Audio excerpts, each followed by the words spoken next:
پتہ ہے صبر اتنا مشکل کیوں ہوتا ہے؟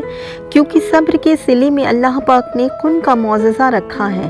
نفس اور شیطان انسان کے اندر وسوسے پیدا کر کے اسے اپنے رب سے غافل کرنے کی ہر لمحہ جدوجہد کرتے ہیں تاکہ انسان مایوس ہو کر اپنے رب کا باغی بن جائے، جبکہ اللہ کریم خود تسلی دیتے ہیں کہ اے میرے بندی میری رحمت سے مایوس مت ہونا۔ حضرت موسیٰ کو سمندر نے نہیں یقین نے راستہ دیا، حضرت ابراہیم کے لیے آگ کے شعلوں کو یقین نے گلزار بنایا، حضرت یوسف کو کنویں کے اندھیروں میں یقین نے سانسیں دی۔ اللہ تو ہمارے گمان و یقین کے ساتھ ہے، اور جن کا گمان اللہ کے لیے نیک ہوتا ہے تب کن فیکون کے معجزے ہوتے ہیں، تب ناممکن نظر آنے والا ممکن ہو کر رہتا ہے۔ جب اللہ کہتا ہے کہ میں تمہارے شہ رگ سے بھی زیادہ قریب ہوں، تو ہم نے اللہ پر یہ یقین رکھنا ہے کہ وہ ہر لمحہ ہمارے ساتھ ہے، وہ ہم سے ایک لمحے کو بھی غافل نہیں ہوتا، چاہے ہم جس بھی حالت اور کیفیت سے گزر رہے ہوں۔ اللہ کریم کبھی ہمارا ساتھ نہیں چھوڑتا،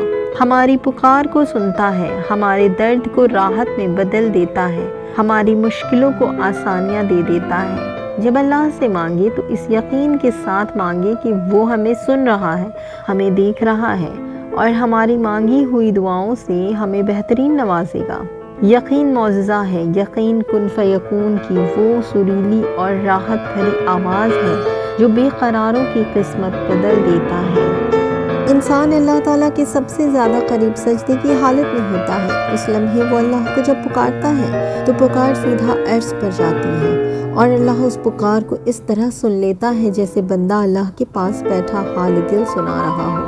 اور جانتے ہو اس لمحے جو بھی مانگی جائے وہ رد کیوں نہیں ہوتا؟ کیونکہ اللہ کو اپنے بندے کا سجدے میں جھکا ہوا سر بہت پسند ہے، اس لیے اس لمحے کی پکار بھی اسے اتنی ہی محبوب ہو جاتی ہے۔